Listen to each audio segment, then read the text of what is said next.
بسم اللہ الرحمن الرحیم۔ السلام علیکم۔ یہ national audio library for the blind کی آواز ہے۔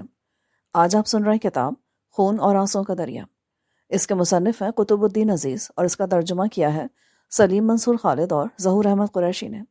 آواز لبابہ حیدر کی ہے۔ اس کتاب کے لیے ہم سے تعاون کیا ہے محمد بلال نے۔ چیپٹر 35 سفر جاری ہے۔ سید خالد کمال۔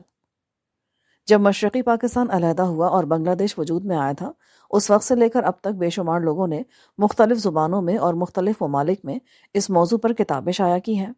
ہر کتاب کا اپنا موضوع اور اپنا نقطہ نظر ہے۔ البتہ محصور پاکستانی بہاریوں کے بارے میں اصل حالات بیان کرنے والی کتابیں انگلیوں پر گنی جا سکتی ہیں۔ اس مقالے میں 1971 سے لے کر اب تک ڈھاکہ میں محصور پاکستانیوں یا بہاریوں سے متعلق امید اور نا امیدی کی داستان بیان کی گئی ہے۔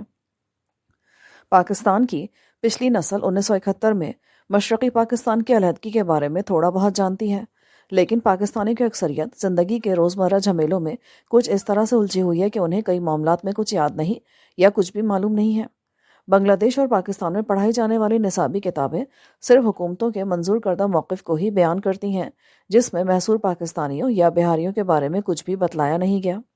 یہ گمان تھا کہ جنوبی ایشیا کے 3 ممالک بنگلہ دیش، بھارت اور پاکستان کے درمیان حل طلب مسائل کے حل ہونے کے بعد بنگلہ دیش میں محصور 1,75,000 پاکستانیوں کی واپسی، اتنے ہی بنگالیوں کی بنگلہ دیش کو واپسی اور بنگلہ دیش میں پیچھے رہ جانے والے اردو بولنے والوں کی اقامت کے مسائل حل ہو جائیں تو اس خطے میں حالات بہتر اور پرامن ہو سکتے ہیں، لیکن ایسا نہیں ہوا۔ گروہ۔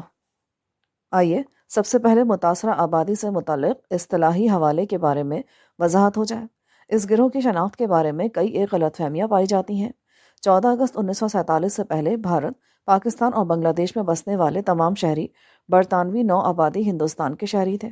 پاکستان کے وجود میں آنے کے بعد جو لوگ پاکستان چھوڑ کر بھارت چلے گئے یا وہ لوگ جنہوں نے اپنی مرضی سے بھارت میں رہنا پسند کیا، بھارت کے شہری قرار پائے، جو کہ سابقہ ہندوستان تھا۔ جو لوگ ہجرت کر کے پاکستان آ گئے یا پہلے سے ان علاقوں میں رہتے تھے جو پاکستان کہلایا، وہ اس ملک کے قانون کے مطابق پاکستانی بن گئے۔ 1973 میں منظور ہونے والے اسلامی جمہوریہ پاکستان کے آئین میں پہلی ترمیم 4 مئی 1974 تک، جبکہ مشرقی پاکستان کو آئین کے مطابق جغرافیائی حدود سے خارج کر دیا گیا، اس وقت تک پاکستان کے دونوں بازوؤں میں رہائش پذیر شہری پاکستان ہی کے شہری تھے۔ جب دسمبر 1971 میں مشرقی پاکستان علیحدہ ہو کر بنگلہ دیش بن گیا تو جو لوگ بنگلہ دیش منتقل ہو گئے یا اپنی مرضی سے بنگلہ دیش ہی میں مقیم رہے، وہ بنگلہ دیشی بن گئے۔ اس حساب سے مشرقی پاکستان سابقہ اور بنگلہ دیش جانشی ریاست قرار پائی۔ مشرقی پاکستان بعد میں بنگلہ دیش میں اردو بولنے والوں کو کئی ناموں سے جانا اور پکارا جاتا تھا۔ ان ناموں میں سے ایک قدیم نام بہاری تھا، کیونکہ ان میں سے اکثریتی گروہ بھارتی ریاست بہار سے ہجرت کر کے آیا تھا۔ یہ اصطلاح عام طور پر بنگلہ دیش میں استعمال ہوتی ہے اور ان اردو بولنے والے لوگوں کے لیے بھی استعمال ہوتی ہے جو بھارت کے دوسرے حصوں سے ہجرت کر کے آئے ہیں۔ بہاری اس گروہ کی ثقافتی یا لسانی پہچان ہے۔ صرف خود مختار ریاستیں ہی قومیت عطا کرتی ہیں۔ ہندو اور مسلمان اس ثقافت اور تہذیب سے تعلق رکھنے والے لوگ درجنوں ملکوں میں رہائش پذیر ہیں۔ ایک اور اصطلاح جو عوامی لیگ کے ظلم و ستم کا نشانہ بننے والے لوگوں کے لیے استعمال کی جاتی تھی وہ تھی غیر بنگالی۔ اس میں بہاری، مغربی پاکستان کے مسلمان، پنجابی، پٹھان وغیرہ شامل تھے۔ 71 میں بنگلہ دیش کے وجود میں آنے کے بعد ان پاکستانیوں نے جنہیں حکومت پاکستان نے پاکستان واپس آنے کی اجازت نہ دی، انہوں نے اپنے لیے محصور پاکستانی کی اصطلاح اختیار کی۔ اس اصطلاح کو وہ اپنے لیے استعمال کرنے کو ترجیح دیتے ہیں۔ اردو زبان کے ذرائع ابلاغ میں انہیں محصورین کے نام سے یاد کیا جاتا ہے، تاہم میں انہیں بے ملک پاکستانی یا حقیقت میں بے ملک کے طور پر بیان کرتا ہوں، کیونکہ یہ اصطلاح صحیح معنوں میں ان کی قانونی حیثیت کی وضاحت کرتی ہے اور کسی ملک میں بھی ان کے حقوق نہ ہونے کی بنیادی وجہ ہے۔ اس گروہ کی مشترکہ خاصیت وہ زبان ہے جو یہ بولتے ہیں اور وہ زبان اردو ہے۔ اردو بولنے والے دنیا کے تقریباً ہر حصے میں بستے ہیں، بشمول ہندو، پاک بر صغیر، شرق اوسط، برطانیہ، کینیڈا، آسٹریلیا اور امریکہ۔ اردو بولنے والے اگرچہ لاکھوں کی تعداد میں دنیا میں بستے ہیں، لیکن سابقہ بر عظیم ہند میں بسنے والوں یا کہیں اور بسنے والے لوگوں میں سے کسی بھی سیاسی اکائی سے تعلق رکھنے والے اکثر لوگوں کی یہ مادری زبان نہیں ہے۔ صرف پاکستان اور بھارتی مقبوضہ جموں کشمیر نے اردو کو قومی یا ریاستی زبان قرار دیا ہے۔ پاکستان کی تخلیق کا پس منظر۔ کل ہند مسلم لیگ کا قیام بنگال کے شہر ڈھاکہ میں 1905 میں عمل میں آیا تھا۔ قائد اعظم محمد علی جناح مارچ 1913 تک کل ہند مسلم لیگ میں شامل نہیں ہوئے تھے۔ مسلم لیگ میں شمولیت سے پہلے قائد اعظم محمد علی جناح انڈین نیشنل کانگریس کے رکن تھے، لیکن جب وہ اس بات کے قائل ہو گئے کہ کانگریس ایک آزاد ہندوستان میں مسلمانوں کے حقوق کی پاسداری کرتی نہیں دکھائی دیتی، اور یہ کہ مسلمان قومی معاملات کے حوالے سے ایک ایسی اقلیت ہوں گے جن کی کوئی آواز نہ ہوگی، تو انہوں نے کل ہند مسلم لیگ میں شمولیت اختیار کر لی۔ ہندوستان کی آزادی تک کی جدوجہد میں 3 مذہبی طبقوں ہندو، سکھ اور مسلم کے مابین تشدد اور دنگا فساد جاری رہا۔ پھر پورے ہندوستان میں فسادات پھیل گئے۔ نومبر 1946 میں ہزاروں مسلمانوں کو بہار کی ریاست میں قتل کر دیا گیا۔ تحریک آزادی کے نمایاں ترین لیڈروں میں سے ایک مسٹر موہن چند گاندھی تھے، جو 1946 میں بہار میں مسلمانوں کے وسیع قتل عام کو دیکھ کر اتنے رنجیدہ تھے کہ انہوں نے کہا کہ اگر بہار میں مسلمانوں کے خلاف ہندوؤں کے تشدد کو ختم نہ کیا گیا تو وہ موہن ورت رکھیں گے۔ اطلاعات کے مطابق بہار میں 30,000 تک مسلمانوں کو قتل کیا گیا تھا۔ ان فسادات سے متاثر ہونے والے کئی مسلمان مہاجروں کو مغربی بنگال کے کیمپوں میں رکھا گیا تھا۔ پاکستان بننے کے بعد یہ تمام اور ہزاروں دوسرے لوگ مشرقی پاکستان کی طرف ہجرت کر گئے اور اس کو اپنا نیا وطن بنا لیا۔ قائد اعظم محمد علی جناح ہندوستان میں آزادی کے بعد ان حقیقتوں سے پوری طرح آگاہ تھے۔ ایک امریکی نامہ نگار نے تقسیم ہند کے بعد آبادی کے ممکنہ وسیع پیمانے پر ہجرت کے بارے میں ان سے پوچھا۔ قائد اعظم نے جواب دیا کہ مجھے امید ہے کہ یہ ہجرت ہوگی۔ کچھ لوگوں کی جانب سے یہ نتیجہ اخذ کرنا کہ پاکستان صرف انہی لوگوں کا وطن ہوگا جو یہاں پاکستان کے مجوزہ علاقے میں پیدا ہوئے ہیں اور جو یہاں کی صوبائی زبانوں میں سے کوئی ایک زبان بولتے ہیں، تو یہ تاریخی لحاظ سے شدید ترین مغالطہ انگیزی بلکہ بدترین دروغگوئی ہے۔ اگر آپ پاکستان کے مارز وجود میں آنے کی تاریخ پڑھیں تو معلوم ہوگا کہ ہندوستان کے مسلمانوں کا آپس میں زبان کے لحاظ سے یا کسی اور لحاظ سے کوئی امتیازی رویہ موجود نہ تھا۔ وہ تمام کے تمام صرف ایک ہدف کو سامنے رکھ کر جدوجہد کر رہے تھے، اور وہ ہدف تھا اپنے لیے ایک علیحدہ ملک عزیز یعنی ہوم لینڈ کا قیام۔ بھارت اور پاکستان کے مسلمانوں میں عام طور پر سمجھی جانے والی اور بولی جانے والی زبان اردو تھی اور اردو ہے۔ مسلمانوں کی تہذیب اور زبان کا تحفظ بنیادی وجوہوں میں سے ایک ہے کہ ملک پاکستان کیوں مارز وجود میں آیا۔ پاکستان کے بانی قائد اعظم محمد علی جناح نے نئی مملکت پاکستان بنانے میں ان قربانیوں اور اس جدوجہد کا اعتراف کیا جو بہاری مسلمانوں نے کی تھی۔ انہوں نے پڑھے لکھے اور ہنرمند بہاری مسلمانوں اور خاص طور پر ریلوے ملازمین سے کہا کہ وہ مشرقی پاکستان منتقل ہو جائیں اور نئے ملک کی تعمیر و ترقی میں معاون بنیں۔ 1951 تک بھارت سے مشرقی پاکستان ہجرت کرنے والوں کی تعداد 7 لاکھ تک پہنچ گئی۔ 1951 تک بھارت سے پاکستان اور پاکستان سے بھارت جانے پر کوئی پابندی نہ تھی۔ پاکستان نے ایک مدت تک بھارتی مسلمانوں کی پاکستان کی طرف ہجرت کرنے اور پاکستان کو مستقل وطن بنانے والوں کے لیے اپنے دروازے کھلے رکھے۔ دراصل پاکستان ابھی تک وقت اور تعداد کی پابندی کے بغیر بھارتی مقبوضہ جموں کشمیر کے لوگوں کو عملی طور پر کسی ضابطے کی کارروائی کے بغیر اپنا قانونی شہری بننے کے لیے قبول کرتا ہے۔ پاکستان کے ابتدائی دن اگست 1947 میں برصغیر 2 ملکوں میں تقسیم ہو گیا، ہندو اکثریت والا بھارت اور مسلم اکثریت والا پاکستان۔ تاہم پاکستان 2 حصوں پر مشتمل تھا۔ یہ دونوں حصے ایک دوسرے سے 1600 کلومیٹر کے فاصلے پر تھے اور درمیان میں بھارت حائل تھا۔ پھر یہ بھی حقیقت ہے کہ پاکستان ان علاقوں پر مشتمل تھا جو معاشی، تعلیمی اور صنعتی لحاظ سے پسماندہ تھے۔ پاکستان کے مارز وجود میں آنے کے بعد اس نئی مملکت کو صفر سے آغاز کرنا پڑا۔ اس کو وراثت میں ابتری اور قتل و غارت کے علاوہ کچھ نہ ملا۔ حکومت پاکستان کے پاس منصوبہ سازی کے لیے کوئی وقت نہ تھا۔ دارالحکومت کی جگہ متعین کرنے، سول سروس کو تشکیل دینے اور ریاست کے ہر ادارے کو قائم کرنے کے لیے آغاز بالکل نئی بنیادوں سے کرنا پڑا۔ اگر اس وقت نجی بینکوں کا تعاون حاصل نہ ہوتا تو ریاست کے پاس اتنے وسائل بھی نہ تھے کہ اپنے ملازمین کی تنخواہیں ادا کر سکتی۔ نئی ریاست کے پاس دفاتر اور فرنیچر کی سہولیات بہت کم تھیں۔ پورے ملک میں سول سروس سے تعلق رکھنے والوں کی تعداد کی اکثریت ان ملازمین پر مشتمل تھی جو سابقہ برطانوی ہند کی انڈین سول سروس یعنی ICS سے منسلک تھے۔ ملک کو بڑے اور بنیادی چیلنجز کا سامنا تھا، جیسے بے گھر، بے نوا اور بے روزگار مہاجرین کا سیلاب۔ اس خطے کے زرعی ملک ہونے کے حوالے سے صنعت معمولی تھی اور عملی طور پر کوئی مواصلاتی ڈھانچہ موجود نہ تھا، جیسے سڑکیں، بندرگاہیں، ہوائی اڈے اور توانائی پیدا کرنے والے پلانٹس اور پانی ذخیرہ کرنے والے ڈیم، اور اس کے علاوہ بہت کچھ۔ پھر ہندوستان کے تقسیم شدہ وسائل میں سے جو کچھ حصہ پاکستان کو ملنا طے تھا وہ کبھی بھی بھارت سے نہیں آیا۔ اس کے ساتھ ہی تقسیم کے فارمولے کی خلاف ورزی کرتے ہوئے پاکستان کو جموں و کشمیر میں بھارت کے ساتھ جنگ میں الجھا دیا گیا۔ پاکستان کے چوٹی کے 2 قائد آزادی ملنے کے بعد 4 سال کے اندر اندر اس دنیا سے رخصت ہو گئے۔ قائد اعظم محمد علی جناح 11 ستمبر 1948 کو انتقال کر گئے اور لیاقت علی خان کو 16 اکتوبر 1951 کو شہید کر دیا گیا۔ اس پر ترہ یہ کہ ملک کا اپنا کوئی آئین نہ تھا۔ 9 سال کے سیاسی دنگل کے بعد ایک آئین تشکیل پایا۔ 30 ستمبر 1955 کو 1 یونٹ بنا دیا گیا، جس کے تحت 4 چھوٹے مغربی صوبوں بلوچستان، شمال مغربی سرحدی صوبہ اب خیبر پختونخوا، پنجاب اور سندھ کا ادغام ایک صوبے کی صورت میں کر دیا گیا۔ نئے انتظامات کے باوجود مشرقی پاکستان کی آبادی پوری فیڈریشن کا 55% تھی۔ 1 یونٹ کے اس انتظام کو جنرل یحییٰ خان کی ماشاء اللہ حکومت نے 1 جولائی 1970 کو ختم کر دیا۔ آزادی کے فوری بعد صوبہ سندھ اور اس کے بڑے شہر اور دارالحکومت کراچی کی آبادی ڈرامائی انداز میں تبدیل ہوئی۔ ایک قدرتی بندرگاہ کی موجودگی، ایک ہوائی اڈے کی موجودگی، بقیہ ملک سے ریل کے ذریعے رابطہ، متوسط طبقے اور پڑھی لکھی آبادی کی وجہ سے کراچی کی معاشی ترقی چکا جوند کر دینے والی تھی۔ قانون سازوں نے پارلیمانی نظام حکومت کی بنیاد پر پہلا آئین پاس کیا۔ اس کے بعد اکتوبر 1958 سے مارچ 1969 تک 10 سال مارشل لا کے زیر اثر جعلی جمہوریت میں گزرے۔ صدر اور chief martial law administrator general Muhammad Ayub Khan نے 1960 میں دارالحکومت اسلام آباد منتقل کر دیا، جبکہ کراچی بدستور تجارتی، بینکاری، صنعت اور سرمایہ کاری کی سرگرمیوں کا مرکز رہا۔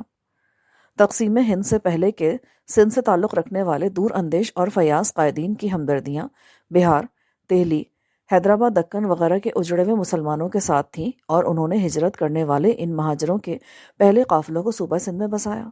بالآخر کراچی، حیدرآباد، سندھ میں خصوصاً اور صوبہ سندھ میں عموماً اردو بولنے والوں کی بہت بڑی آبادی اکٹھی ہو گئی۔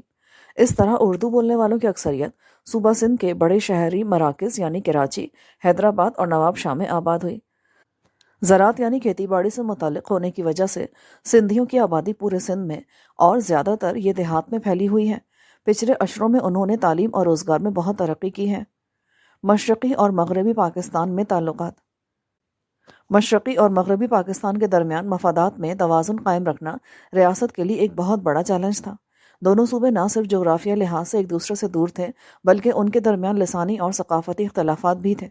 وفاق پر مغربی پاکستان کی بالادستی ہونے کی وجہ سے سرکاری خزانے سے زیادہ تر رقوم مغربی پاکستان میں خرچ ہوتی تھیں۔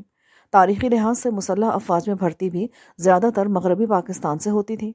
پاکستان کے مخصوص تاریخی، دفاعی اور جغرافیائی امور کے باعث فطری طور پر مسلح افواج پر قومی ذرائع کا زیادہ حصہ استعمال ہوتا تھا۔ زیادہ تر فوجی صنعتی ادارے مغربی پاکستان میں قائم ہوئے اور یہاں ترقی ہوئی۔ ان جملہ اخراجات پر مشرقی پاکستان میں ناراضگی پائی جاتی تھی۔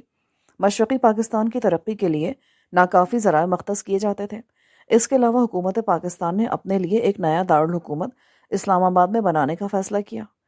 مشرقی پاکستان میں دوسرا دارالحکومت جو بالآخر منظور ہوا اور ایوب نگر کے نام سے بننا شروع ہوا، بہت چھوٹا تھا اور بڑی تاخیر سے شروع ہوا۔ یہاں کے لوگوں کو خوش کرنے کے لیے یہ ناکافی تھا۔ صدر فیلڈ مارشل ایوب خان کے دور میں وفاقی حکومت نے مشرقی پاکستان سے کی گئی کچھ ناانصافیوں کی اصلاح کرنی شروع کی۔ اس دوران میں پاکستان کے مشرقی صوبے کی ضروریات پر زیادہ توجہ دی گئی۔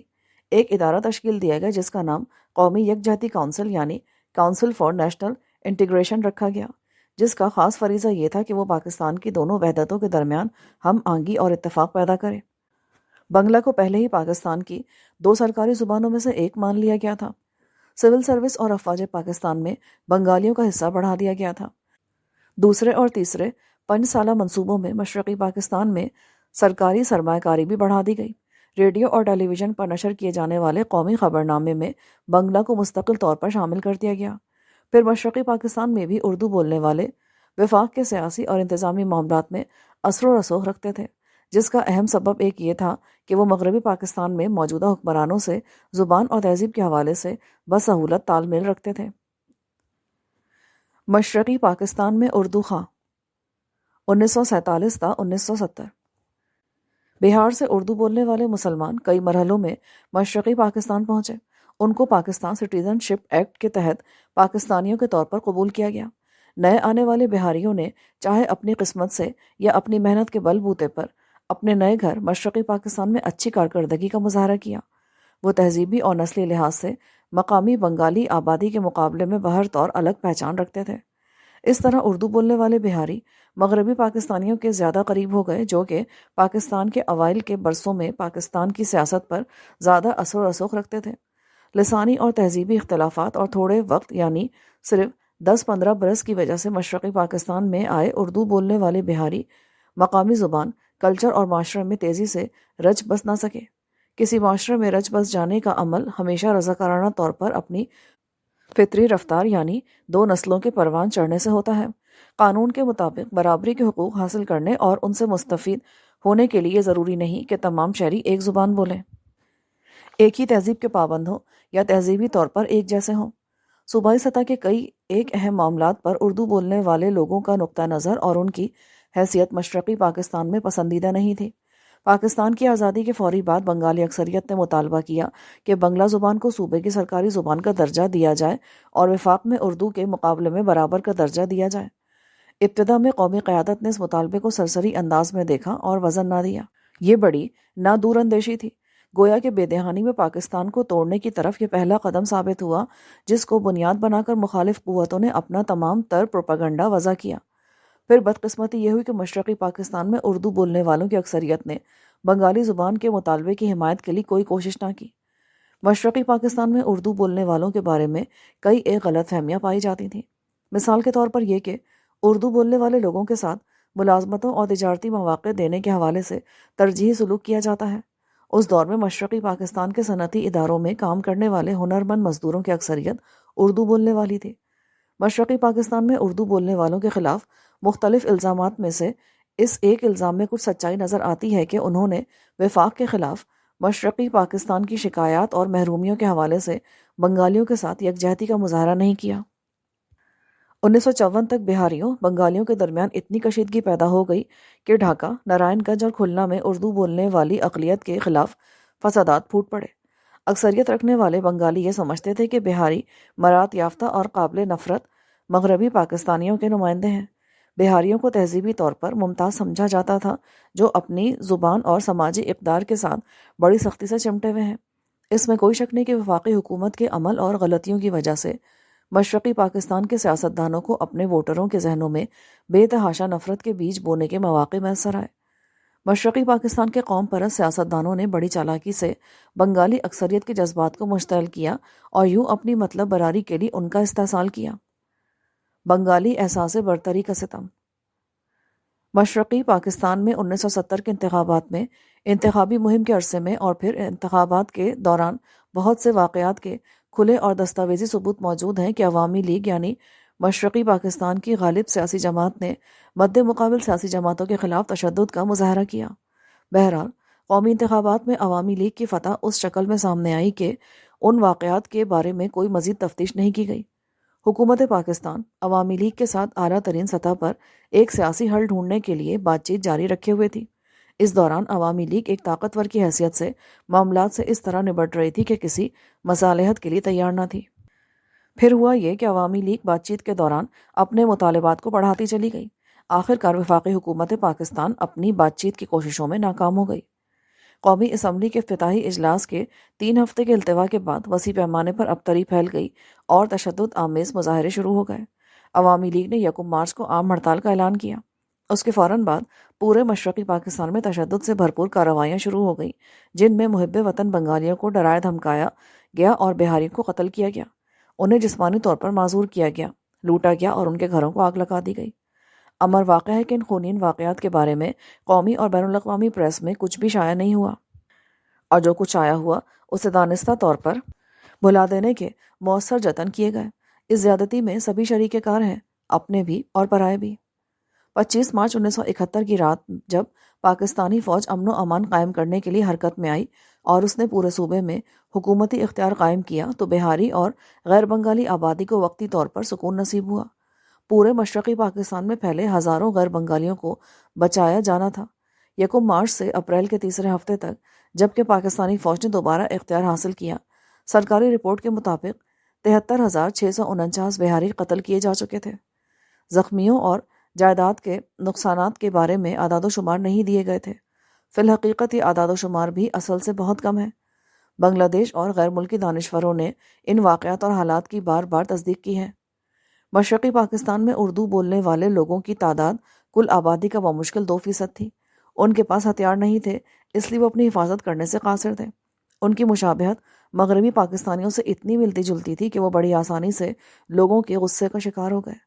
درج ذیل الفاظ ستم رسیدہ لوگوں کے نہیں ہیں، بلکہ ایک محب وطن بنگالی محقق اور دانشور کے ہیں، جو ٹائمز آف لنڈن میں شائع شدہ رپورٹ سے پیش کیے جا رہے ہیں۔ غیظ و غضب سے پاگل ہجوم غیر بنگالیوں کے بے ضرر علاقوں پر ٹوٹ پڑا اور اس نے آتش زنی، لوٹ مار اور قتل و غارت کا بازار گرم کر دیا۔ عوامی لیگ کے ہاتھوں کتنے لوگ مارے گئے، حتمی طور پر کچھ کہا نہیں جا سکتا۔ وہ کون سی زیادتی تھی جو عوامی لیگیوں کی طرف سے روا نہیں رکھی گئی؟ کون سا ظلم تھا جو ڈھایا نہیں گیا؟ اور وہ کون سی بد تہذیبی یا نازیبا حرکت تھی جو ان یعنی غیر بنگالیوں کے ساتھ نہیں کی گئی؟ ہلی یعنی بھارت، ہزاروں بے یار و مددگار مسلم مہاجرین جنہوں نے برصغیر کی تقسیم کے بعد بنگال میں رہنا بسنا شروع کر دیا تھا، انہیں پچھلے ہفتے مشرقی پاکستان میں بنگالیوں نے قتل کر دیا۔ ان بنگالیوں نے ان یعنی بہاری اقلیتی لوگوں کو ظلم و ستم کا نشانہ بنایا جو تہذیبی اور لسانی طور پر مغربی پاکستانیوں کی طرح کی پہچان رکھتے تھے۔ یہ بات مسلمان بہاری مہاجرین نے اور ایک برطانوی ٹیکنیشین نے بتائی جو اس ہفتے سرحد پار کر کے یہاں پہنچا تھا۔ اس نے بتایا کہ صرف شمال مغربی قصبے دناج پور میں یقیناً سینکڑوں غیر بنگالی اس وقت مارے گئے ہوں گے جب فاتح بنگالیوں نے پچھلے ہفتے پنجاب ریجمنٹ کو قصبے سے نکالا۔ جب فوجی وہاں سے نکل آئے تو بنگالیوں کا ہجوم بہار سے تعلق رکھنے والے غیر بنگالی مسلمانوں پر ٹوٹ پڑا۔ اس برطانوی ٹیکنیشین نے کہا، مجھے نہیں معلوم کہ کتنے لوگ مارے گئے، لیکن میں ان کی چیخو پکار تمام رات سنتا رہا۔ حکومت پاکستان کے اقدامات، مارچ تا دسمبر 1971۔ میں اس مضمون میں خانہ جنگی کے دوران پاکستان کی مسلح افواج کے اقدامات یا غلطیوں کی جانچ پڑتال اور تنقید و تجزیہ نہیں کر رہا کہ ان کا کام تھا علیحدگی پسندوں سے لڑنا، اور وہ لڑے بھی۔ پاکستانی فوج کسی بھی ممکنہ طریقے سے میسر آنے والے ذرائع کی کمی سے بری طرح دوچار تھی۔ ان حالات میں ان کے پاس جو کچھ موجود تھا، اس کے ساتھ انہوں نے بہترین دفاعی کارکردگی کا مظاہرہ کیا۔ فوج کی قیادت نے حکمت عملی اور لاہ عمل میں کئی فاش غلطیاں بھی کی۔ ہر ایسی غلطی جو جنگ کے میدانوں میں کی گئی یا دارالحکومت میں، آخر میں ملک کو ہی اس کی بھاری قیمت چکانی پڑی۔ میں پاکستان کے لیے ان بہاری محصورین کا رضاکارانہ طور پر وکیل ہوں۔ یہ وہ لوگ ہیں جن کو جھگڑے کے دونوں فریقوں نے برے سلوک کا ہدف بنایا۔ قائرین کو اس نقطہ نظر کے جاننے کی ضرورت ہے جو ابھی تک نظروں سے اوجھل رہا ہے۔ مشرقی پاکستان میں حکومت غیر بنگالیوں اور محب وطن بنگالیوں کی جان و مال، عزت و آبرو اور جائیداد کی حفاظت میں ہر سطح پر بری طرح ناکام رہی۔ مارچ اپریل 1971 کے دوران حکومت پاکستان نے ہر قسم کی خبروں پر سینسر کی پابندی لگا دی۔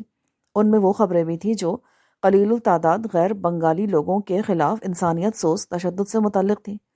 حکومتی حکم کی وجہ سے عوامی لیگ اور مکتی باہنی یعنی عوامی لیگ کا مسلح حصہ کی طرف سے مشرقی پاکستان میں اقلیت کے خلاف زیادتیوں اور تشدد آمیز کارروائیوں کے بارے میں کوئی خبر پاکستان اور بین الاقوامی پریس میں رپورٹ نہیں ہو سکی۔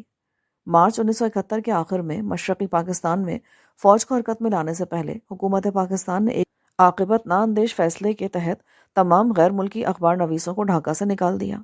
یہ فیصلہ اپنے نتائج کے اعتبار سے بہت نقصان دہ ثابت ہوا۔ حکومت پاکستان کے مطابق غیر بنگالیوں کے خلاف زیادتیوں کی خبروں کو اس لیے روکا گیا تھا کیونکہ حکومت پاکستان ملک کو ٹوٹنے سے بچانے کے لیے بڑی شدت سے ایک سیاسی تصفیے کی طرف بڑھنا چاہتی تھی۔ حکومت پاکستان کے خیال کے مطابق ایسی خبروں کی اشاعت ممکنہ تصفیے کو مشکل بنا دیتی، اور ایسی خبروں کی اشاعت سے مغربی پاکستان میں مقیم 1,80,000 بنگالیوں کے خلاف رد عمل کے طور پر جوابی حملے ہو سکتے تھے۔ ایک موقع پر جب پاکستانی فوج پر بنگالیوں کی نسل کشی کا الزام لگا تو حکومت پاکستان کو اصل حقائق اور سچائی بیان کرتے ہوئے کوئی مشکل پیش نہ آئی۔ حکومت نے تاخیر سے صحیح مگر اگست 1971 میں مشرقی پاکستان کے بحران کے بارے میں ایک وائٹ پیپر شائع کیا۔ اس وائٹ پیپر میں پورے مشرقی پاکستان میں عوامی لیگ اور ان کے علیحدگی پسند ساتھیوں کی غلط کاریوں کے بارے میں بہت سی تفصیلات بیان کی گئیں۔ مارچ 71 میں پاکستانی فوج کی کارروائی کے بعد سے غیر بنگالیوں کے خلاف بڑے پیمانے پر تشدد آمیز کارروائیاں رک گئیں اور مشرقی پاکستان میں ظاہری طور پر امن قائم ہو گیا۔ جب پاکستانی فوج نے دوبارہ اختیار حاصل کر لیا تو اردو بولنے والوں نے رضاکارانہ طور پر مترجم، ڈرائیور، سیکیورٹی گارڈ وغیرہ کی حیثیت سے اپنی خدمات پاکستانی فوج کو فراہم کی۔ انہوں نے پاکستانی فوج کو اشیاء خوردنی کی ترسیل کا بھی کام کیا جبکہ کچھ مقامی لوگوں نے پاکستانی فوج کو یہ اشیاء فروخت کرنے میں رکاوٹیں کھڑی کی۔ پاکستانی فوج سے اس شہری نوعیت کا تعاون کرنے والے افراد کو رضاکار کہا گیا۔ ان لوگوں میں بہاری اور محب وطن بنگالی بھی شامل تھے۔ ان بنگالی رضاکاروں کی جانثاری کی کافی تفصیل ایک کتاب البدر میں درج ہے۔ خانہ جنگی کے دوران اور مشرقی پاکستان کے علیحدگی کے بعد ایسے سینکڑوں رضاکار قتل کر دیے گئے تھے۔ محب وطن بنگالیوں اور بہاریوں کے لیے پاکستان کی اسلامی ریاست ان کا جزو ایمان تھی۔ بہاری متحدہ پاکستان میں یقین رکھتے تھے۔ وہ پاکستان کی تہذیب اور زبانوں کے حوالے سے پہچانے جاتے تھے۔ پاکستان کے خلاف عوامی لیگ کے تشدد پسند قوم پرستوں کی کامیابی کی صورت میں جو قیامت ان پر ٹوٹنے والی تھی، اس خونخواری کی جھلک وہ مارچ 71 میں دیکھ چکے تھے۔ مشرقی پاکستان کی علیحدگی اور بھارت نے مشرقی پاکستان میں گوریلا انداز سے بغاوت برپا کرنے کے لیے کھلے عام تربیتی سہولیات فراہم کی، مالی وسائل مہیا کیے اور بڑے پیمانے پر اسلحہ فراہم کیا۔ اس نے بہت اہم اور وقت کے تقاضوں کے مطابق علیحدگی کی تحریک کو دنیا کے تمام حصوں میں سفارتی امداد مہیا کی۔ 71 کے آخری مہینوں میں بھارت نے پاکستان کے خلاف عملی قدم اٹھائے جن کا انجام پاکستان کے خلاف جارحانہ اقدام پر منتج ہوا۔ کافی زیادہ وسائل اور بہتر فوج، لاہ عمل اور عملی اقدامات کے ساتھ بھارت پاکستان کو فیصلہ کن شکست دینے کے قابل ہو سکا۔ پاکستانی فوج نے 16 دسمبر 1971 کو ڈھاکہ میں ہتھیار ڈال دیے۔ بنگلہ دیش میں اردو بولنے والوں کا کرب۔ مشرقی پاکستان میں پاکستان فوج کے ہتھیار ڈالنے کے بعد بہاری اور محب وطن بنگالی اپنی حفاظت خود کرنے پر مجبور ہو گئے۔ اس مجبوری کے سیاہ بادل ایسی حالت میں ان پر برسے کہ ان کے پاس نہ چھتی اور نہ کوئی ہتھیار، فقط جان اور مکتی بہانی کے قاتلوں کا نشانہ بننے کے لیے گوشت پوست کا وجود۔ پھر وہاں قتل عام بھی ہوا اور فردن بھی بہاریوں کو قتل کیا گیا۔ حسب ذیل الفاظ میں بنگالی نشرات ممتاز اسکالر ڈاکٹر متی الرحمان نے وہ منظر کشی کی ہے جس میں بنگلہ دیش میں آبادی کا یہ حصہ جنگ کے بعد مبتلا تھا۔ 16 دسمبر 1971 کو بنگلہ دیش کا وجود میں آنا ناخوشگوار واقعات کا خاتمہ نہ تھا، بلکہ یہ ایک نئے ناخوشگوار اور دل کو چیر دینے والے انسانی مصائب کے سلسلے کا آغاز تھا۔ ہتھیار ڈالنے کے چند گھنٹوں کے اندر بھارتی فوج اور مکتی باہنی نے پورے ملک میں انتقامی جنگ کے دروازے کھول دیے۔ منصوبہ بندی کے تحت بے رحمی سے شروع کی گئی قتل و غارت گری کے نتیجے میں ہزاروں لوگوں کی جانیں تلف کی گئیں۔ انٹرنیشنل ریڈ کراس یعنی ICRC نے بہاریوں کو عارضی کیمپوں میں حفاظت کے لیے رکھا۔ بعض صورتوں میں ان کو اسکولوں، ملوں اور دوسری جگہوں پر رکھا گیا جہاں کئی دنوں تک نہ کھانا تھا، نہ پانی اور نہ طبی سہولیات۔ ان کیمپوں میں ان سے امید کی جاتی تھی کہ وہ انتظار کریں کہ حالات معمول پر آ جائیں اور آبادی کا تبادلہ شروع ہو جائے۔ بھارتی فوج نے بڑی حد تک ان کیمپوں کو تحفظ فراہم کیا۔ عالمی ریڈ کراس کمیٹی نے پورے مشرقی پاکستان میں 5,35,000 اردو بولنے والوں کو رجسٹر کیا جنہوں نے اس خواہش کا اظہار کیا کہ وہ اپنی پاکستانی قومیت برقرار رکھنا چاہتے ہیں اور پاکستان جانا چاہتے ہیں۔ بنگلہ دیش کے وجود میں آنے کے بعد تقریباً تمام بہاریوں کو مختلف بہانوں سے ان کی نوکریوں سے نکال دیا گیا، ان کے بچوں کو اسکولوں سے خارج کر دیا گیا، ان کے پینشن کھاتے بینکوں میں اور سرمایہ کاری کی دستاویزات منجمد کر دی گئیں۔ اکثر بہاریوں کے گھروں اور تجارتی مراکز کو خالی یا متروکہ جائیداد قرار دے دیا گیا، یوں قانون کے لبادے میں انہیں ضبط کر لیا گیا۔ عالمی ریڈ کراس نے انہیں کچھ وقت کے لیے خوراک یعنی زیادہ تر آٹا فراہم کیا۔ خوراک کی تقسیم بعد میں بنگلہ دیش ریڈ کرسنٹ سوسائٹی BRCS کے سپرد کر دی گئی۔ معمولی راشن جو اس محصور آبادی کو دیا جاتا تھا وہ بھی سال بہ سال کم ہوتا چلا گیا اور آخرکار 2004 میں مکمل طور پر بند کر دیا گیا۔ بنگلہ دیش میں موجود ان لوگوں کی تکالیف کے بارے میں پوری طرح جاننے کے لیے ہم متوجہ کرتے ہیں کہ قائرین لورین مرزا کی لکھی ہوئی کتاب انٹرمنٹ کیمپس آف بنگلہ دیش کا مطالعہ کریں، جو امریکی اخبار نویس اور دانشور ہیں۔ جنگ کے بعد تصفیہ طلب مسائل کا حل۔ دسمبر 1971 میں مشرقی پاکستان پر بھارتی قبضے کے بعد 3 ملکوں بھارت، پاکستان اور بنگلہ دیش کے درمیان بہت سے حل طلب مسائل تھے۔ ان میں سے ایک بہت بڑا اہم مسئلہ 5,35,000 غیر بنگالی شہریوں کی پاکستان منتقلی تھی، جبکہ پاکستانی فوج کے تمام افراد اور مغربی پاکستان سے تعلق رکھنے والے تمام اعلیٰ سول ملازمین اور ان کے اہل خانہ کو بحفاظت بھارتی فوج کے حوالے کر دیا گیا تھا۔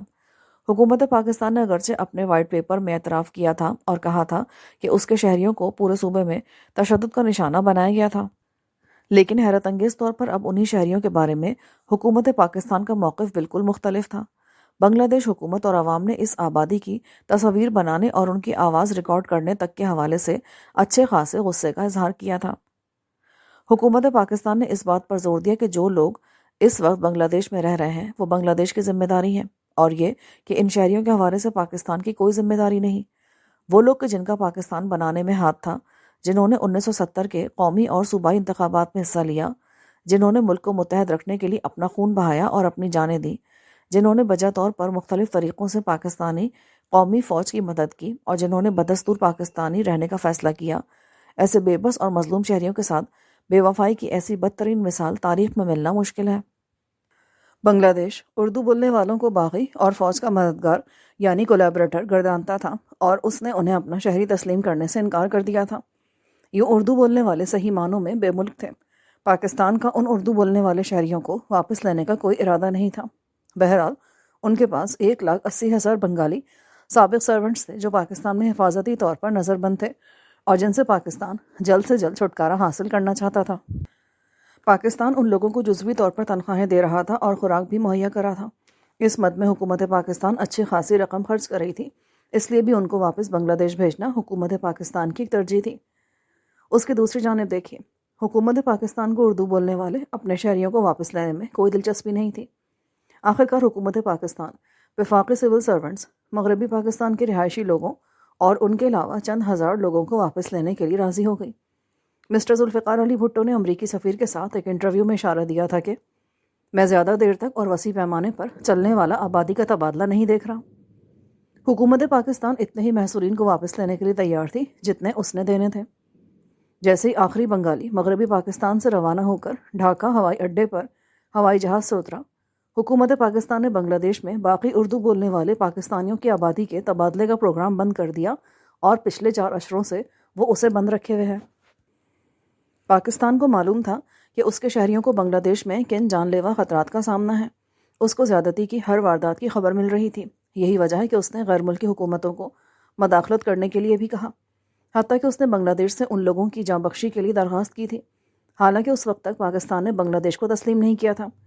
پاکستان نے امریکہ کے صدر رچرڈ نکسن اور وزیر خارجہ ہنری کیسنجر سے اپیل کی، لیکن اس میں حیرت کی بات یہ ہے کہ اس نے خود مصیبت کے بدترین لمحات میں اپنے شہریوں کے لیے کچھ نہیں کیا۔ پاکستان کی ان تمام حکومتوں کا اپنے ظلم و ستم کا شکار ہونے والے شہریوں کو چھوڑ دینا ایک ایسا فعل ہے جس کی کوئی مثال نہیں ملتی۔ اس کا یہ فعل غیر اخلاقی اور گہری بے وفائی کا حامل تھا، اور اس کے نتائج ستم رسیدہ لوگوں کے لیے بہت ہی المناک تھے۔ حکومت پاکستان نے اس آبادی کے رنج و الم کو استعمال کیا، اور اس کے بعد انہیں بے رحمی سے حالات کی آگ میں جھونک دیا۔ پاکستان کے ان اقدامات کے بارے میں واشنگٹن پوسٹ کے ایک نمائندے کو انٹرویو دیتے ہوئے محمد پور کیمپ میں مقیم شہری نے بے اعتمادی سے یہ کہا، میں نے اپنے ملک کے لیے سب کچھ کیا کہ میرا ملک مجھے چاہتا ہے۔ جب بھارتیوں نے ہمیں گرفتار کیا تو میرے کمانڈر نے ہمیں بتایا کہ تم لوگ جب آزاد ہو جاؤ گے تو پاکستان جا سکو گے۔ اگر کسی وجہ سے پاکستان مجھے قبول کرنے سے انکار کرتا ہے تو میں اپنے طریقے سے وہاں جانے کی کوشش کروں گا، ضرورت پڑی تو اس کوشش میں جان دے دوں گا۔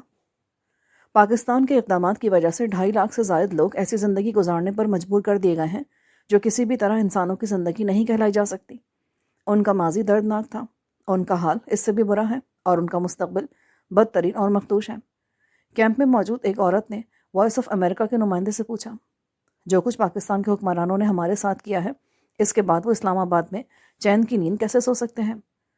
چونکہ بنگلہ دیش کا قیام ایک بین الاقوامی جھگڑے کے ذریعے وجود میں آیا تھا، اس لیے چوتھے جنیوا کنونشن کے تحت تمام شہری بشمول بہاری تحفظ کے حقدار تھے۔ بنگلہ دیش نے بڑی ڈھٹائی اور بے دردی کے ساتھ اس کنونشن کی کئی ایک شقوں کی خلاف ورزی کی۔ یہ کنونشن انٹرنیٹ پر موجود ہے۔ اس کا پتہ ہے www.statelesspeoples.bangladesh.net/legal/historical documents. اس میں ان چیکوں کی نشاندہی کی گئی ہے جس کی خلاف ورزی بنگلہ دیش نے کی ہے۔ اس میں ویڈیو اور دستاویز کے ذریعے ان زیادتیوں کو دکھایا بھی گیا ہے جو اس گروپ کے خلاف کی گئی ہیں۔ پاکستان کی طرف سے اقدامات۔ اسلامی جمہوریہ پاکستان کے آئین مجریہ 1973 کے تحت پاکستان کا اپنے ہی شہریوں کو اپنے ملک واپس آنے کی اجازت نہ دینا غیر آئینی اور غیر قانونی قدم تھا اور ہے۔ نمبر 1، تمام شہریوں کا یہ حق ہے کہ قانون کے مطابق ان سے یکساں سلوک ہو۔ آرٹیکل 4۔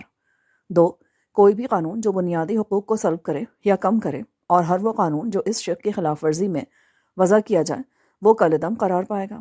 آرٹیکل 2(8)۔ 3، کسی شخص کو زندگی یا آزادی سے محروم نہیں کیا جائے گا۔ 4، شرف انسانی اور قانون کے تابع گھر کی خلوت قابل حرمت ہوگی۔ آرٹیکل 14۔ 5 ہر شہری کو پاکستان میں رہنے، پاکستان میں داخل ہونے اور اس کے ہر حصے میں آزادانہ نقل و حرکت کرنے اور اس کے کسی حصے میں سکونت اختیار کرنے اور آباد ہونے کا حق ہوگا۔ آرٹیکل 15۔ 6 تمام شہری قانون کی نظر میں برابر ہیں اور قانونی تحفظ کے مساوی طور پر حقدار ہیں۔ آرٹیکل 25۔ 18 مارچ 1978 کو مارشل لا ایڈمنسٹریٹر جنرل محمد ضیاء الحق کی حکومت نے اپنے قانون شہریت میں ترمیم کی۔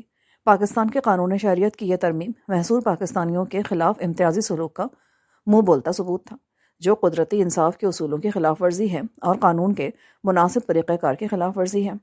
آرٹیکل A270 جو کہ ضیاء الحق کے تمام چھوٹے بڑے اقدامات کو قانونی تحفظ دینے کے لیے آئین میں شامل کیا گیا تھا، وہ مارشل لا کے تحت شہریت کے قانون میں کی گئی ترمیم کا تحفظ کرنے کے قابل نہیں۔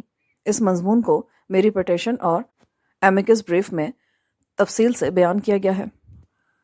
بنگلہ دیش میں کچلے ہوئے محصورین کی جدوجہد۔ جب بنگلہ دیش میں پاکستانی محصورین کو یہ احساس ہو گیا کہ حکومت پاکستان ان کو اپنے ملک واپس جانے کی اجازت نہیں دے رہی تو انہوں نے حوصلہ نہیں ہارا۔ 1975 میں ریلوے کے ایک سابق ملازم نسیم خان نے کیمپوں میں محصور پاکستانیوں کو اکٹھا کیا۔ SPGRC کے نام سے ایک تنظیم قائم کی گئی۔ انہوں نے ہر کیمپ میں اپنے نمائندے مقرر کیے، عوامی جمہوریہ بنگلہ دیش اور اسلامی جمہوریہ پاکستان میں اپنے ساتھ کیے گئے برے سلوک کے خلاف احتجاجی مظاہرے کیے۔ انہوں نے حکومت پاکستان سے اپیل کی کہ وہ انہیں واپس لے اور حکومت بنگلہ دیش سے اپیل کی کہ ان کو فوری طور پر سہولیات دی جائیں۔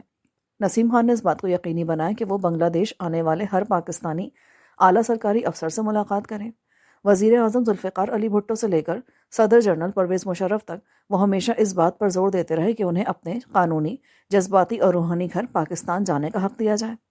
نسیم خان اور ان کی تنظیم نے غیر ملکی انسانی ہمدردی کے تحت مدد دینے والی تمام تنظیموں سے صبر آزما مذاکرات کیے تاکہ اپنے لوگوں کے لیے راحت کا گوشہ حاصل کر سکیں، چاہے یہ بے دخلی کے خلاف تحفظ تھا یا زندہ رہنے کے لیے پانی اور بجلی کی فراہمی تھی۔ SPGRC نے ہر وہ قدم اٹھائے جو وہ اٹھا سکتی تھی۔ اس بات کو ذہن میں رکھیے کہ SPGRC کی ممبرشپ دنیا کے ایک غریب ترین ملک کے غریب ترین اور کمزور ترین لوگوں پر مشتمل ہے، لیکن انہوں نے اپنے حلقے کی خدمت بہترین انداز میں کی۔ محصورین پاکستانی کی تنظیم کے ارکان نے تمام حالات میں ایمانداری اور باوقار انداز میں کام کیا۔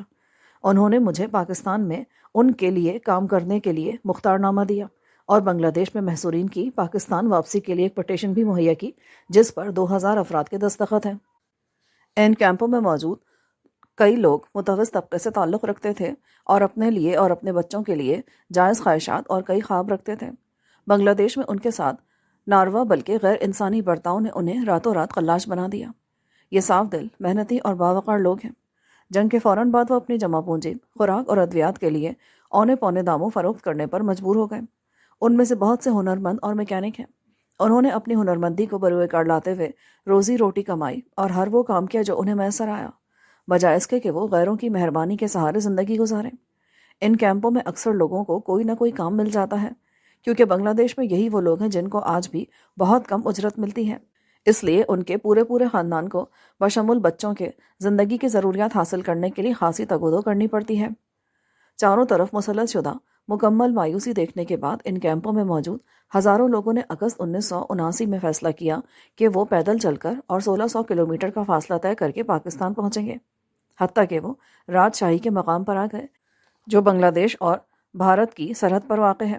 منصوبہ یہ تھا کہ وہ 14 اگست یعنی پاکستان کی آزادی کے دن سرحد پار کر کے بھارت میں داخل ہو جائیں گے۔ اس دن صبح کے وقت بنگلہ دیش کی فوج نے انہیں گھیر لیا اور بندوق کی نوک پر انہیں جانوروں کی طرح ہانک کر واپس کیمپوں میں دھکیل دیا۔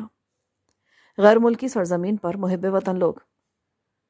محصورین پاکستانی ان کیمپوں میں گزشتہ 4 عشروں سے زیادہ مدت سے رہ رہے ہیں، جو عالمی ریڈ کراس نے عارضی پناہ کے لیے بنائے تھے۔ گزرتے وقت کے ساتھ یہاں حالات بری طرح خراب سے خراب تر ہوتے چلے گئے۔ پورے کے پورا خاندان بعض اوقات 8 افراد پر مشتمل صرف 10 بائی 10 فٹ کی جگہ پر رہنے پر مجبور ہے۔ یہ کیمپ 1971 میں نواحی علاقوں یا شہروں سے باہر قائم کیے گئے تھے۔ پچھلے 40 برسوں میں آبادی میں اضافہ ہوتا رہا اور شہر پھیلتے چلے گئے ہیں۔ زمین کی قیمتیں کئی گنا بڑھ گئی ہیں۔ بہت سے کیمپ گنجان آباد علاقوں کے درمیان آ گئے ہیں اور اب بہت قیمتی زمین پر واقع ہیں۔ تجارتی مقاصد اور ذاتی مفادات کے سوداگر اس کوشش میں ہیں کہ ان کیمپوں کے مکینوں کو یہاں سے نکالا جائے اور ان زمینوں پر قبضہ کیا جائے۔ انہیں اس بات سے کوئی دلچسپی نہیں کہ اس طرح یہ بے وطن لوگ بے گھر ہو جائیں گے۔ قانونی احکامات کی خلاف ورزی میں کئی ایک مقامات پر لوگوں کو بے دخل بھی کیا گیا ہے اور وہاں بنی ہوئی جھوپڑیوں کو بے دردی سے مسمار کر دیا گیا ہے۔ تباہ کن آتش زدی کے واقعات ان بہاری کیمپوں میں اکثر ہوتے رہتے ہیں۔ سپلائی لائن سے روزمرہ ضرورت کا فراہم کردہ پانی آلودہ ہوتا ہے اور کبھی کبھار آتا ہے۔ اجتماعی طہارت خانے بہت زیادہ ٹوٹے پھوٹے ہیں اور ان میں پانی کی سہولت موجود نہیں۔ اکثر کیمپوں میں اسکول موجود نہیں ہیں۔ وہاں صرف 2 اسکول ہیں جنہیں یہ لوگ عطیات اور اسکول سے حاصل ہونے والی فیس سے خود چلاتے ہیں۔ یہ اسکول صرف 8ویں جماعت تک ہیں۔ اسکول جانے والی عمر کے 99% بچوں کو تعلیم کی سہولت حاصل نہیں۔ کیمپ کے اسکولوں کو حکومت بنگلہ دیش سے کوئی پیسہ نہیں ملتا۔ یہ اسکول رات کے وقت ان بچوں اور بالغوں کو تعلیم دیتے ہیں جو دن کے وقت محنت مزدوری کرتے ہیں۔ یہاں کے بچوں کو دوسرے اسکولوں میں داخلہ نہیں دیا جاتا۔ شیرخوار بچوں کی شرح اموات خطرناک حد تک زیادہ ہے۔ 5 بچوں میں سے صرف 2 بچے 5 سال کی عمر تک پہنچ پاتے ہیں۔ صحت سے متعلق سہولتوں تک ان کی رسائی نہیں ہے۔ اموات ان بیماریوں سے ہو رہی ہیں جن سے آسانی سے بچا جا سکتا ہے یا جو قابل علاج ہیں۔ پانی کی وجہ سے ہونے والی بیماریاں، جلدی امراض، polio, malaria, T B, typhoid بخار اور غذا کی کمی جیسی چیزیں عام ہیں۔ اکثر محصور پاکستانی شدید غربت میں زندگی گزار رہے ہیں۔ وہ بمشکل $1 یعنی 100 روپیہ روز کما پاتے ہیں، اور وہ بھی اگر کام مل جائے تو۔ چونکہ ان لوگوں کو عام تعلیم اور فنی تعلیم کے مواقع سے پچھلے 40 برسوں سے دور رکھا گیا ہے، اس لیے نوجوانوں کے پاس ایسا کوئی ہنر نہیں جس کے ذریعے وہ مارکیٹ میں جا کر روزی روٹی کما سکیں۔ کچھ لوگ خود سے کام کاج کرتے ہیں لیکن ان کی کسی قرضے یا سرمایہ تک رسائی نہیں ہے۔ ان کی زیادہ تر عورتیں متوسط طبقے کے بنگالیوں کے ہاں گھریلو ملازمہ کے طور پر کام کرتی ہیں اور بمشکل 50 سینٹ یعنی 50 روپے روزانہ کماتی ہیں۔ زندہ رہنے کے لیے چھوٹے بچے بمشکل 7 برس کی عمر میں پورا دن کام کرتے ہیں اور اپنے ماں باپ کی مدد کرتے ہیں۔ بوڑھے اور بیمار لوگوں کے لیے حالات اور بھی مشکل ترین ہیں۔ کیمپوں میں رہنے والے یہ لوگ بنگلہ دیش چھوڑنے کے لیے پاسپورٹ حاصل نہیں کر سکتے کیونکہ انہیں بنگلہ دیش کا شہری تسلیم نہیں کیا جاتا۔ کچھ لوگوں نے رشوت دے کر یا شریک حیات کے بنگالی ہونے کی وجہ سے پاسپورٹ حاصل کیے ہیں۔ چند لوگوں نے بنگلہ دیش کی قومیت حاصل کر لی ہے۔ وہ کیمپوں سے باہر رہتے ہیں اور چھوٹے موٹے کاروبار کرتے ہیں یا نجی اداروں میں ملازمت کرتے ہیں۔ بہاری تاجر عام طور پر تاوان یا بھتہ وغیرہ کے ہدف بنتے ہیں۔ ان لوگوں کے لیے سرکاری ملازمتوں کے دروازے 1971 سے بند ہیں۔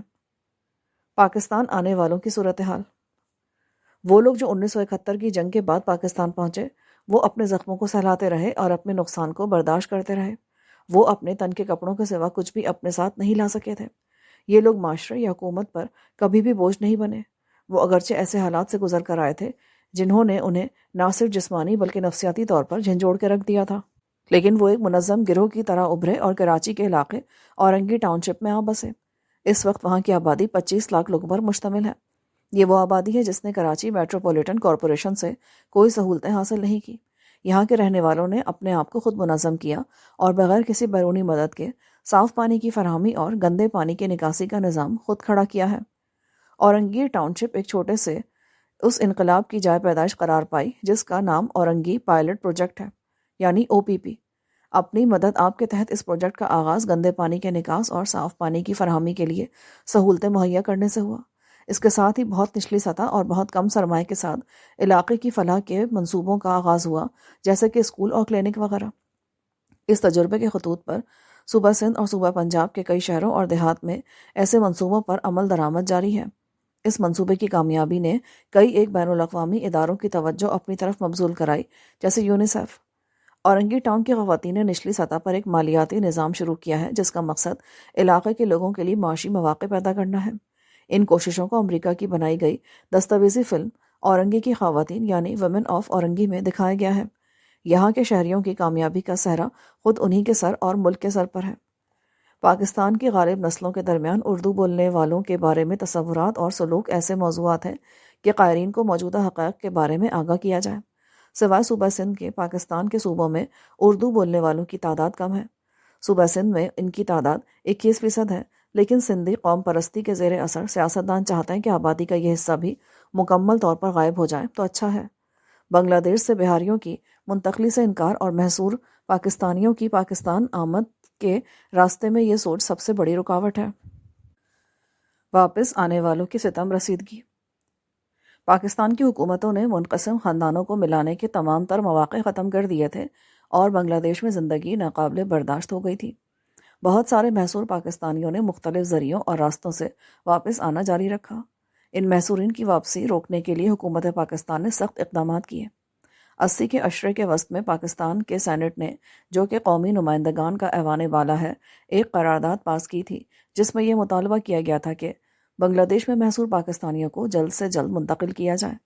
صرف انتظامیہ اس پر عمل درآمد کی اہلیت رکھتی ہے، جس نے اس پہلو کو مکمل طور پر نظر انداز کر دیا۔ 70 کے عشرے کے آخر اور 80 کے عشرے کے شروع میں پاکستان میں اردو بولنے والوں کی آبادی نے اس مسئلے پر کھل کر احتجاج کیا۔ حکام نے احتجاج کرنے والوں کے ساتھ سختی سے نمٹا اور انہیں خاموش کرانے میں کامیاب رہے۔ حکومت پاکستان کی بے رخی اور معاملات کو سنجیدگی سے نہ لینے پر مبنی رویے نے مختلف نسلوں کے درمیان جھگڑے کو بڑھاوا دیا، جس کے نتیجے میں تمام اطراف کا جانی نقصان ہوا اور نسلی طبقات کے تعلقات کو دیر پا نقصان پہنچا۔ محصورین پاکستان کی شہریت کے بارے میں واضح طور پر تسلیم کیے جانے اور لارڈ ڈیوڈ اینل کی بہت زیادہ کوششوں کے نتیجے میں آغا خان اور سعودی حکومت سے امداد حاصل کرنے والی فلاحی تنظیم رابطہ عالم اسلامی کے تحت 1988 میں ایک ٹرسٹ قائم کیا گیا، جس میں 77% سرمایہ حکومت پاکستان اور 25% سرمایہ سعودی حکومت کی طرف سے دیا گیا۔ اس ٹرسٹ فنڈ کا مقصد بنگلہ دیش میں محصور پاکستانیوں کو واپس لانا اور ان کی آباد کاری تھی۔ رابطہ فنڈ نے تمام کیمپوں میں مردم شماری کی، تمام گھرانوں کے سربراہوں کی تصاویر بنائی اور پاکستان کے عارضی شناختی کارڈ تیار کیے۔ حکومت پنجاب نے بڑی فراخ دلی سے 13 اضلاع میں زمین بھی مہیا کی۔ رابطہ ٹرسٹ فنڈز کو استعمال کرتے ہوئے میاں چنو پنجاب میں 1000 گھر ہاؤسنگ یونٹ تعمیر کیے گئے۔ 1993 میں محصورین پاکستان سے بھرا ہوا ایک ہوائی جہاز پاکستان لایا گیا، مگر اس کے فوری بعد اس پروگرام کو بند کر دیا گیا اور تاحال بند ہے۔ تعمیر کیے گئے گھروں میں 95% خالی پڑے ہیں۔ آخری اطلاعات کے مطابق ٹرسٹ فنڈ کے پاس 900 ملین روپے کا سرمایہ حساب میں موجود تھا، جس میں سے بمشکل 5% رقم بھی متوقع فائدہ اٹھانے والوں کی فلاح و بہبود کے لیے خرچ نہیں ہوئی۔ 2001 میں جب ریاست متحدہ امریکہ نے دہشت گردی کے خلاف جنگ کا اعلان کیا تو انہوں نے غلط مشوروں کی بنیاد پر رابطہ ٹرسٹ سلطنت سعودی عرب پر ایک دہشت گرد تنظیم کا ٹھپا لگا دیا۔ پاکستان کے صدر جنرل پرویز مشرف نے بغیر سوچے سمجھے اس ٹرسٹ کے شریک چیئرمین کی حیثیت سے استعفیٰ دے دیا اور اپنی جگہ ایک اعلیٰ بیوروکریٹ کو تعینات کر دیا۔ ٹرسٹ فنڈ کا آڈیٹر جنرل آف پاکستان کے دفتر نے کیا تھا اور سارے حساب کتاب کو مسلمہ اصولوں اور ضوابط کے مطابق پایا تھا۔ نامعلوم وجوہ کی بنا پر اس سارے حساب کتاب کا آڈٹ دوبارہ chartered accountant Ferguson and Ferguson سے کروایا گیا اور نتیجہ وہی نکلا جو پہلے تھا۔ مارچ 2012 میں حکومت پاکستان نے رابطہ ٹرسٹ کو دوسری 2 مذہبی تنظیموں کے ساتھ ملوث کر دیا اور ٹرسٹ کے کام کرنے پر پابندی لگا دی۔ اس ٹرسٹ کے بورڈ آف ٹرسٹیز میں پاکستان کے تمام تر نمائندے حکومت پاکستان ہی کی طرف سے مقرر کیے گئے تھے۔ اس ٹرسٹ کے لیے زیادہ تر رقوم حکومت پاکستان کی طرف سے مہیا کی گئی تھی اور وہ پاکستانی بینکوں کے پاس جمع ہیں۔ یہ bank state bank of Pakistan کی ہدایات کے مطابق کام کرتے ہیں۔ اس طرح سے گویا حکومت کا اپنے ہی پیدا کردہ اور شروع کیے گئے کسی حصے کو غیر قانونی قرار دینا تھا، جو رقم صرف محصور پاکستانیوں کو واپس لانے کے لیے اکٹھی کی گئی تھی، اب میسر نہیں ہوگی۔ 40 سال کے بعد بھی واپس آنے والے ہزاروں لوگوں کو قومی شناختی کارڈ جاری کرنے سے انکار کیا جا رہا ہے، اگرچہ national data base and registration authority ordinance 2000 واضح طور پر یہ کہتا ہے کہ جس شخص کے پاس قومی شناختی کارڈ ہوگا اسے کمپیوٹرائز شناختی کارڈ جاری کیا جائے گا، لیکن کچھ علاقوں مثلاً اورنگی ٹاؤن کے لوگوں، خاص طور پر ان کو جن کی پیدائش سابق مشرقی پاکستان ہے، کو خاص چھان پٹک کے لیے علیحدہ کیا جاتا ہے۔ حکومت پاکستان کا آخری اور موجودہ موقف یہ ہے کہ 3 ملکی معاہدے کے تحت، جو کہ بنگلہ دیش، بھارت اور پاکستان کے درمیان ہوا، پاکستان نے محصورین پاکستانیوں کے حوالے سے اپنی ذمہ داریاں پوری کر دی ہیں، اگرچہ حکومت بنگلہ دیش نے کھلے عام اور بار بار حکومت پاکستان سے کہا ہے کہ وہ اپنے شہری واپس لے لے۔ حکومت پاکستان یہ وضاحت دینے کی تکلیف گوارا نہیں کرتی کہ آخر کون سے قانونی اصولوں کے تحت اور کس طریقہ کار کے مطابق اسے یہ اجازت ملتی ہے کہ وہ اپنے شہریوں کو کسی غیر ملک میں انہیں ظلم اور ذلت کی دلدل میں دھنسا چھوڑ دے۔ پچھلے 47 برسوں کے واقعات کی روشنی میں یہ نتیجہ آسانی سے اخذ کیا جا سکتا ہے کہ حکومت پاکستان نے محصورین پاکستانی کو اپنے مقاصد کے لیے اس وقت تک استعمال کیا جب تک اسے اس کی ضرورت تھی۔ ایک ایسا ملک جس نے 15 سے زائد برسوں میں 35 لاکھ افغان مہاجروں کی میزبانی کی اور چند لاکھ بنگالیوں کو ملازمت بھی مہیا کی، اس کے پاس خود پاکستان کے قانونی شہریوں کے لیے کوئی جگہ نہیں ہے۔ محصورین پاکستان سے متعلق فرضی کہانیاں۔ ذیل میں عام طور پر اٹھائے جانے والے سوالوں اور رویوں کے نمونے درج ہیں۔ پاکستان بے شمار مسائل میں گھرا ہوا ہے اور یہ مسئلہ اتنا اہم نہیں۔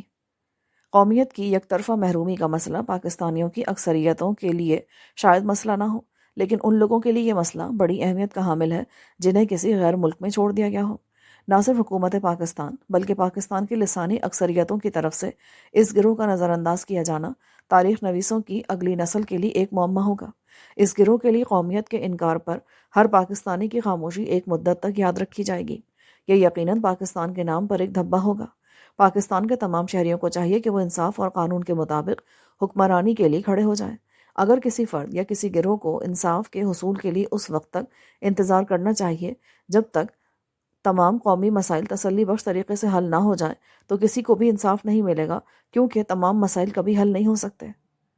قومیت دراصل اتنی اہم نہیں ہے۔ یہ شاید کسی جگہ کسی کی رائے ہو، مگر پوری مہذب دنیا اس کے برعکس سوچتی ہے۔ قومیت کا حق اتنا اہم ہے کہ انسانی حقوق کے ہر کنونشن میں تمام انسانوں کے لیے قومیت کے حق کو شامل کیا گیا ہے۔ عالمی سطح پر انسانی حقوق میں عمر، نسل، مذہب، علاقے یا دنیا کے کسی خطے کے امتیاز کے بغیر تمام انسانوں کے حقوق ہیں۔ اگر کسی شخص کو قتل کے الزام میں سزا سنا دی گئی ہے تو اس شخص کو اس ملک کے قانون کے مطابق سزائے موت دی جا سکتی ہے یا عمر قید کی سزا دی جا سکتی ہے، لیکن پھر بھی اس کو قومیت سے محروم نہیں کیا جا سکتا۔ یہ انسانی مسئلہ ہے، قانونی نہیں۔ اس گروہ کو قومیت نہ ملنے کی بنیادی وجہ وہ عصیبت ہے جو دونوں ممالک یعنی بنگلہ دیش اور پاکستان میں اس کے خلاف پائی جاتی ہے۔ یہ دونوں ممالک براہ راست اس گروہ کے حوالے سے بے انصافی کے ذمہ دار ہیں۔ اس مسئلے کو ایک انسانی مسئلہ کہنے کا مطلب ہے کہ یہ گروہ جس چیز کا مطالبہ کرتا چلا آ رہا ہے وہ اس کا قانونی حق نہیں ہے، حالانکہ قومیت انسانی ہمدردی کے تحت عطا نہیں کی جاتی۔ یہ کوئی سخاوت یا خیرات نہیں بلکہ فرد کا پیدائشی حق ہے۔ اگر پاکستان اور بنگلہ دیش نے اس جذبے کے تحت اقدامات کیے ہوتے تو یہ مسئلہ کب کا حل ہو گیا ہوتا۔ جب حقائق، اعداد و شمار، منطق اور سچائی کا لوگوں کی آرا بدلنے میں کوئی کردار نہ ہو تو ان آرا کو وہی کچھ کہنا چاہیے جو یہ ہیں، یعنی جہالت اور عصیبت۔ سچائی اور انصاف کی جستجو کوئی علمی مشق نہیں ہے۔ سچائی اور انصاف کی حکمرانی کے لیے جہالت اور عصیبت کا ڈٹ کر مقابلہ کیا جانا چاہیے۔ بہار کے مسلمانوں نے مشرقی بنگال ہجرت کی، وہی ان کا وطن ہے۔ چونکہ بہت کچھ تبدیل ہو چکا ہے، اب یہ بالکل مختلف ملک ہے اور یہ افراد کسی نئے ملک کا حصہ بننا نہیں چاہتے۔ ہم میں سے ہر ایک کو ایک حق عطا ہوا ہے، اس حق کا نام ہے خودداری۔ ہم میں سے ہر ایک کو حق حاصل ہے کہ وہ تاریخ، موروثیت، رہائش اور رشتہ داریوں کے بندھن کی بنیاد پر فیصلہ کرے کہ وہ کون ہے۔ ان اردو بولنے والوں نے ہمیشہ اپنے آپ کو پاکستانی تصور کیا، اسی لیے وہ پاکستان میں رہنا چاہتے ہیں۔ اس حق کی عملداری میں کسی ریاست اور افراد کی مداخلت اور رکاوٹ غیر قانونی ہی نہیں بلکہ غیر اخلاقی بھی ہے۔ پاکستانی محصورین بنگلہ دیش نے 1947 میں پاکستان کی طرف ہجرت کر کے اسے اپنے ملک کے طور پر چنا۔ انہوں نے پاکستان کو ایک بار پھر اپنا ملک قرار دیا جب ایک آزاد ادارے International Red Cross Society IRCS نے ان سے ان کی ترجیح کے بارے میں پوچھا۔ آخر کار 1992 میں جب رابطہ ٹرسٹ نے مردم شماری کی تو 2,38,000 لوگوں نے ایک دفعہ پھر پاکستان کا انتخاب کیا۔ یہ ممکن ہے کہ محصور پاکستانیوں کی نئی نسل نے پاکستان سے ملنے کی خواہش کو مکمل طور پر دل سے نکال دیا ہے، یا انہوں نے دل سے محسوس کر لیا ہے کہ انہیں چاروں ناچار اپنی جنم بھومی میں ہی رہنا چاہیے۔ اس باب میں شہریوں کی اپنی ترجیح کو ہمیشہ فیصلہ کن عنصر ہونا چاہیے۔ وہ لوگ جو بنگلہ دیش کے شہری بننا چاہتے ہیں ان کو اس کی اجازت ہونی چاہیے۔ اس مسئلے کو ان دو ریاستوں کو حل کرنا چاہیے جو تاریخی لحاظ سے اس مسئلے سے منسلک ہیں۔ پاکستان اور بنگلہ دیش میں سے انتخاب کی بنیاد حق خود ارادیت کے اصول پر مبنی ہونی چاہیے۔ کیا یہ وہی حق نہیں جس کا مطالبہ خود پاکستان کئی اشروں سے بھارتی مقبوضہ کشمیر کے شہریوں کے لیے کر رہا ہے؟ محصور پاکستانی اب بنگالی نظر آتے اور بنگالی بولتے ہیں۔ اگر ہم ماضی کی طرف نظر دوڑائیں تو اس کا مطلب ہے کہ یہ مسئلہ بہت پہلے حل ہو جانا چاہیے تھا۔ ستم رسیدہ لوگوں کو اس کا ذمہ دار قرار نہیں دیا جانا چاہیے۔ اگر پاکستان نے ان لوگوں کی پاکستان واپسی کو روکا نہ ہوتا تو یہ مسئلہ حل ہو گیا ہوتا۔ اکثر محصور پاکستانی روانی سے بنگالی بولتے ہیں کیونکہ وہ بنگلہ دیش میں 2 نسلوں سے رہ رہے ہیں۔ بنگالی زبان بولنا ان کے قانونی حق پر منفی انداز میں اثر انداز نہیں ہو سکتا۔ پاکستان جیسا غریب ملک ہنرمندوں کو نہیں بسا سکتا۔ کوئی ریاست معاشی حالات کی بنیاد پر اپنے شہریوں کو نہیں چھوڑ سکتی۔ اگر اس تصور کو مان لیا جائے تو اس کا مطلب یہ ہوگا کہ غیر ہنرمند اور غریب لوگوں کے بڑے حصے کو زبردستی ملک سے نکال دینا چاہیے۔ کیا یہ فعل اخلاقی، انسانی اور قانونی طور پر قابل قبول اصول ہوگا؟ محصور پاکستانیوں کی آمد سے سندھ میں آبادی کا توازن بگڑ جائے گا۔ سب سے پہلے پاکستانی شہریوں کو پورے ملک میں آنے جانے کی آزادی ہو، اس کے کسی بھی حصے میں وہ بس سکیں۔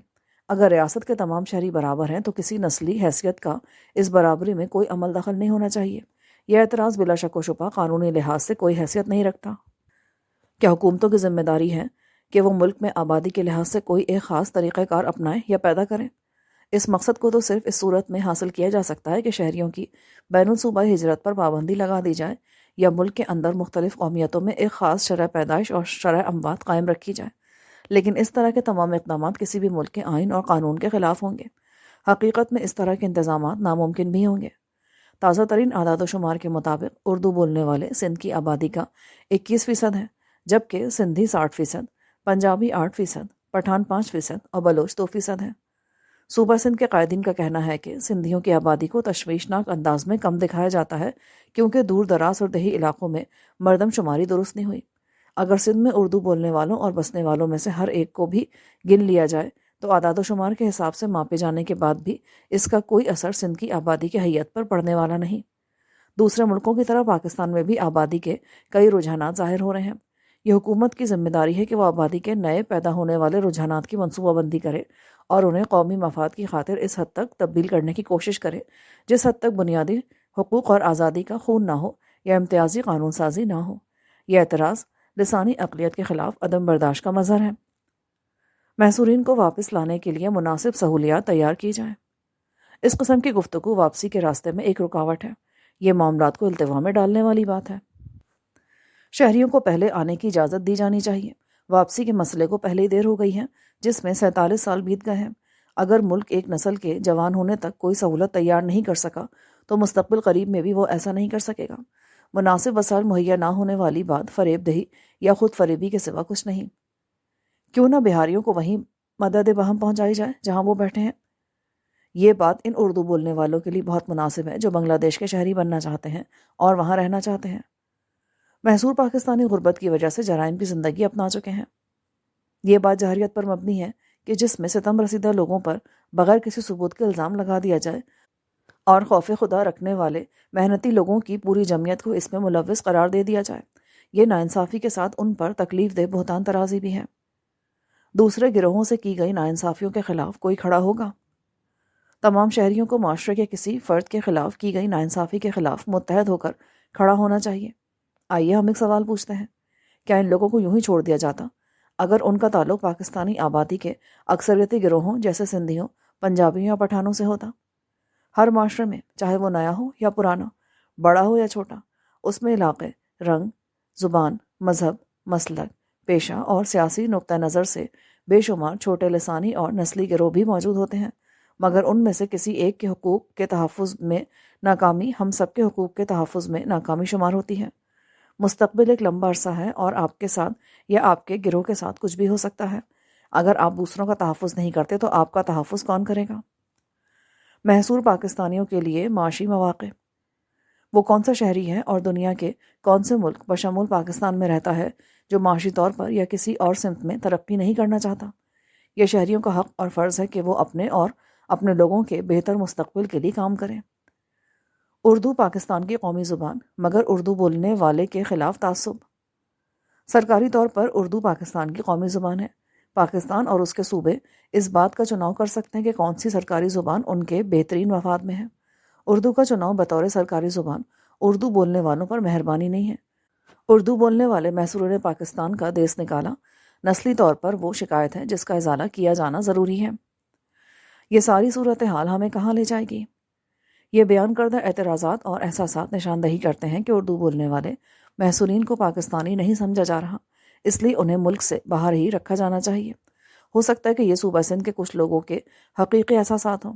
شہریوں کو یہ حق حاصل ہے کہ وہ اپنے ذاتی احساسات رکھ سکیں، چاہے وہ کتنے ہی غیر منطقی یا نامناسب ہوں۔ بہرحال محض احساسات کی بنیاد پر کوئی لاہ عمل طے نہیں کیا جا سکتا۔ درست لاہ عمل اصول، منطق اور مسلمہ اصولوں کی بنیاد پر طے کرنا چاہیے۔ یہاں پر یہ سوال پیدا ہوتا ہے کہ شہری کون ہے؟ اس سوال کا جواب صرف متعلقہ قانون ہی سے حاصل ہو سکتا ہے۔ درحقیقت چھوٹے گروہ چاہے وہ کسی قسم کے ہوں، مذہبی، لسانی، تہذیبی، نسلی، علاقائی، قبائلی کو اکثریتی تعصب اور تکلیف دہ عمل سے بچانے کے لیے عدالتی طور پر تحفظ حاصل ہونا چاہیے۔ چاہے اس آبادی کے حوالے سے بنگلہ دیش اور پاکستان کی حکومتیں اپنی ذمہ داریاں ادا کرتی ہیں یا نہیں، مگر یہ آبادی موجود تو ہے، زندہ سلامت، لیکن قابل رحم حالت میں۔ ان کی موجودہ حالت مدد کے لیے پکار رہی ہے۔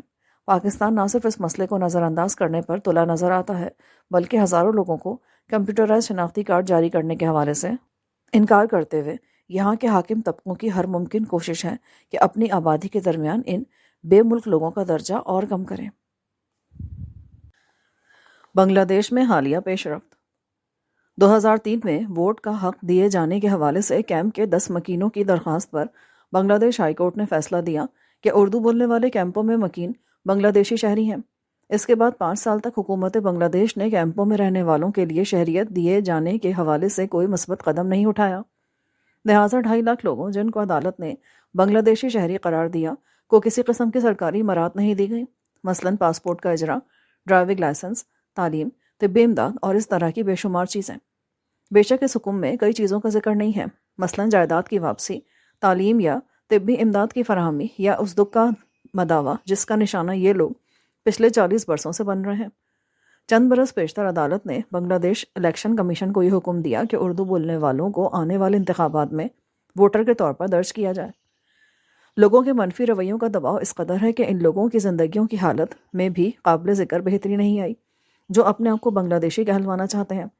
اگر اردو بولنے والے قانون کی نظر میں پوری طرح برابر کے شہری قرار ہی دیے جائیں تو بھی انہیں بحال کرنے کے لیے اس سے زائد اقدامات کی توقع نہیں ہے۔ باوجود یہ کہ جو کچھ ہو چکا ہے، حکومت پاکستان محصورین پاکستان کے حوالے سے کوئی ذمہ داری لینے سے مسلسل گریزہ ہے۔ کوئی ریاست کسی بھی فرد یا گروہ کو اپنی شہریت عطا کر سکتی ہے، لیکن انہیں یا اسے یہ قبول کرنے پر مجبور نہیں کر سکتی۔ پاکستانی محصورین دعویٰ کرتے ہیں کہ ان کے پاس پاکستان کی قومیت پہلے سے ہے، لہٰذا یہ ان دوسرے حقوق پر فوقیت رکھتی ہے جو انہیں بنگلہ دیش میں دیے جا رہے ہیں۔ ایک نسل گزر جانے کے بعد بنگلہ دیش میں مہیا کی جانے والی قومیت ان کے پاکستان میں حقوق کو ختم نہیں کر سکتی۔ محصورین پاکستان کی قومیت کے علاوہ کسی اور چیز میں دلچسپی نہیں رکھتے۔ مکینوں کے حوالے سے دونوں ریاستوں کی ذمہ داری۔ اس گروہ کے حقوق کے حوالے سے لکھے گئے ایک تحقیقی مقالے میں تنقیدی انداز میں جائزہ لیا گیا ہے۔ یہ مقالہ لنڈن اسکول آف اکنامکس میں لکھا گیا ہے۔ اس تجزیاتی کام میں آبادی کی موجودہ حیثیت پر بحث کی گئی ہے اور نتیجہ اخذ کیا گیا ہے کہ تمام شہریوں بشمول بے ملک مہاجرین کی بغیر کسی پابندی کے واپسی کے حق کی ضمانت دی گئی ہے، کیونکہ اکثر بہاری مہاجرین نے کوئی دوسری قومیت حاصل نہیں کی۔ بین الاقوامی قانون کے مطابق پاکستان ان کو ان کا قانونی حق حاصل کرنے سے محروم کر رہا ہے۔ یہ بات قابل غور ہے کہ تقسیم ہند کے بعد ان لاکھوں مسلمانوں کو جنہوں نے پاکستان کی طرف ہجرت نہیں کی تھی بھارتی شہریت سے محروم نہیں کر دیا گیا تھا۔ کوئی ہندو جو 1947 میں یا اس کے بعد ہجرت کر کے بھارت چلا گیا تو اسے بھارت کا مستقل رہائشی اور شہری تسلیم کیا گیا ہے۔ بین الاقوامی انسانی حقوق کے کنونشن۔ اقوام متحدہ کے رکن ہونے کے ناطے بنگلہ دیش اور پاکستان نے درج ذیل کنونشنز پر دستخط کیے اور ان کی توثیق کی ہے۔ ہر کنونشن کی جن شقوں کی ان دونوں ریاستوں نے کم سے کم خلاف ورزی کی ہے ان کی یہاں پر نشاندہی کی گئی ہے۔ بنگلہ دیش۔ نمبر 1، انسانی حقوق کا عالمی اعلامیہ، آرٹیکل 2، 3، 7، 15 اور 172۔ 2، بچوں کے حقوق کا کنونشن، آرٹیکل 2، 7، 1، 7.2۔ 3، نسل کشی کے جرم کی روک تھام کا convention, article 1، 2A، 2B، 2C، 3، 4 اور 7۔ 4، شہری اور سیاسی حقوق کا عالمی کنونشن، آرٹیکل 1، 2، 20، 3، 24، 26۔ 5، چوتھا جنیوا کنونشن، جنگ کے دوران عام شہریوں کے حقوق، article 1A، 1B، 1C، 1D، 4، 13، 32، 33، 70 اور 134۔ پاکستان۔ نمبر 1، انسانی حقوق کا عالمی اعلامیہ، آرٹیکل 7، 9، 13.1، 13.2، 15.1، 15.2۔ 2، بچوں کے حقوق کا کنونشن، آرٹیکل 7.1، 7.2۔ 3، ہر قسم کے نسلی تعصب کے خاتمے سے متعلق convention, article 2A، 4، 5DII، 5DIII، 6 اور 7۔ 4،